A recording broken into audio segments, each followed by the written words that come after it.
What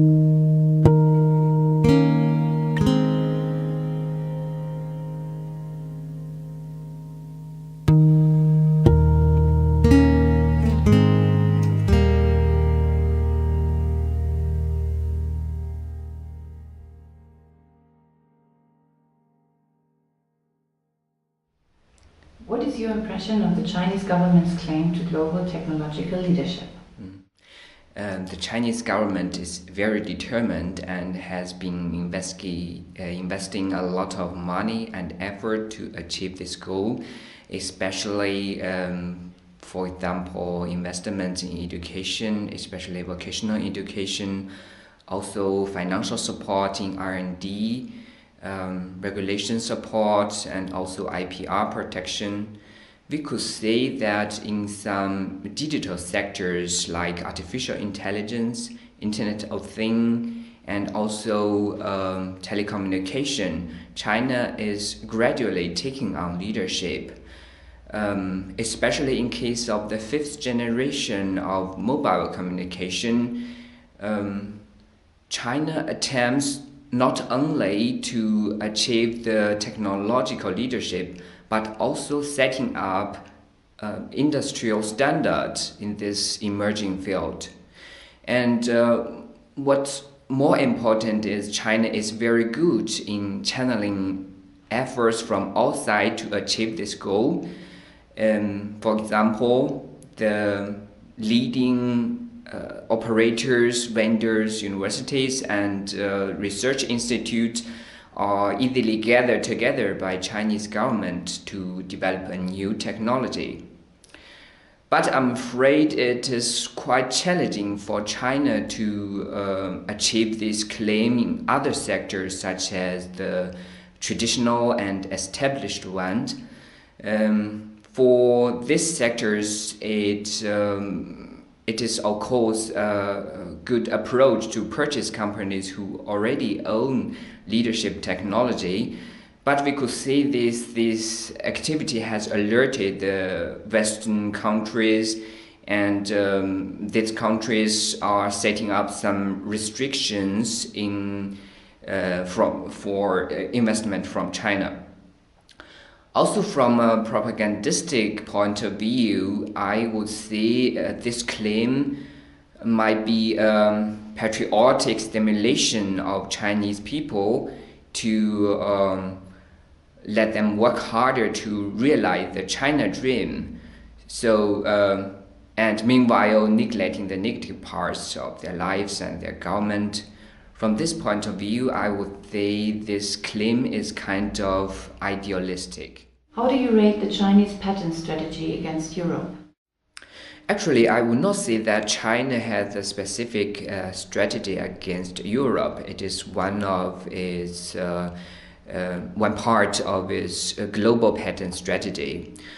One measure that Chinese government encourages Chinese company to register patents in foreign countries is by promising a privileged express examination.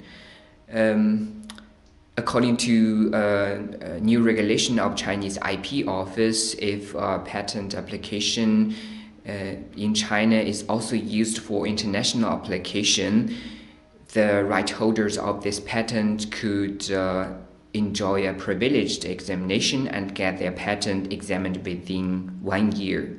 As a result of this policy, we could see there is an increase of 12.5% of the whole PCT applications in the year 2017. From another perspective, we could also say that Chinese companies are registering patents in this so-called One Belt, One Road related countries. The growth rate of this application is 16% in the last year. This strategy is in accordance with Chinese claim to be global technological leadership. And so I could imagine that this number will increase in the coming years. As a side effect, it will definitely create obstacles for European companies for their registration, patent registration in Europe. And I would state that European companies should pay much more attention in this trend and keep monitoring the applications from China. The key word here is IPCI, Intellectual Property Competitive Intelligence. Especially for the industry with intensive IP competition, IPCI is a must. In China, especially in the household appliance industry, the big Chinese players, for example, Haier, Grey, or Media, has all their sophisticated IPCI monitoring system. Also in Chinese telecommunication industry, IPCI is a routine. So if a company does not conduct IPCI, it might have lost at the starting line. What is your view on the enforceability of IP for European companies in China? Generally speaking, Chinese government is paying a lot of effort in IPR protection in China, not only for legal measures but also for administrative measures. Regarding an administrative measure here, I mean, for example, raised by Chinese authorities, including Chinese police. And in terms of online marketplaces, the Chinese internet police had the duty to protect your RPR. And regarding legal measures, we could see some progresses in China, including increasing the compensation in case of IPR infringement, and setting up more IP courts, strengthening the professional level of Chinese judges, and also amendment of diverse IP-related regulations. And in the meanwhile, I would say that there are no discrimination in IPR enforcement in China between Chinese companies and European companies. Regarding the basic requirements, normally also the European companies need to use their IPR registration in China at their legal basis. But even without IPR registration in China, it is still possible to get their legal rights enforced. Two important approaches are, for example, copyright protection and unfair competition argument. Regarding copyright protection, a work that is created out of China could also get protected if the countries of these companies are member of Berne Convention or Universal Copyright Convention or TRIPS. And regarding unfair competition argument, the trade dress and trade secrets of European companies could be protected in China. And in these cases, the European company need to prove the famousness of their product and also the malicious intention of their Chinese opponents. Another thing that I would like to mention is the difficulty of compensation or receiving compensation even if you win a litigation procedure. In China, the judgment enforcement is called the third instance because it is as much energy and time consuming as the litigation procedure. But we could see now we have some new development in China thanks to Chinese social credit system. And the person who refused to cooperate with legal enforcement will be blacklisted in Chinese social credit system. As a result, they are restricted in buying plane ticket, high-speed train ticket, or traveling abroad, or even booking a luxurious hotel, or having their children starting in private school. So to summarize, I would say China has a dynamic and comprehensive legal and administrative system to have IPR enforced in China.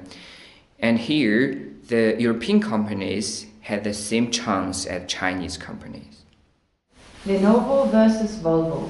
Do you expect China to build its own global brands, or will it stay on track to buy well-established local brands and use them for Chinese products? I would say both approaches are the trends in the future. Because say now China is paying a lot of attention in branding. A obvious manifestation is the trademark registration of 5.7 million in the year 2017, with a growth of more than 55%. And the Chinese government is also encouraging both approaches. On one side, Chinese government encourages Chinese companies to use the chance of the One Belt One Road project to registering or to expand their brand in this relevant countries, to improve the influence of Chinese brand and improve the image of made in China. On the other hand, the Chinese government also encourages Chinese companies by purchasing well-established global famous brand. And this approach will, of course, cause an instant effect. By purchasing this famous brand, the Chinese companies will hit the headline of global media immediately and become worldwide famous overnight. And Chinese companies could also use the developed technology of this famous brand to develop their own product. And this will in return improve again the quality of made in China. From my own point of view, I would imagine that in the future there will be more Chinese companies purchasing well-established global brands. This has to do with Chinese mentality, which is derived in Chinese historical and cultural background. In China, the foreign products are always regarded as better, high quality, and more developed. So even if the Chinese companies has reached the same technological level as their foreign competitors, in the eyes of Chinese consumers, they still prefer the foreign version. So to meet the psychological needs of their consumers, there will be more and more big Chinese companies purchasing well-established foreign brands.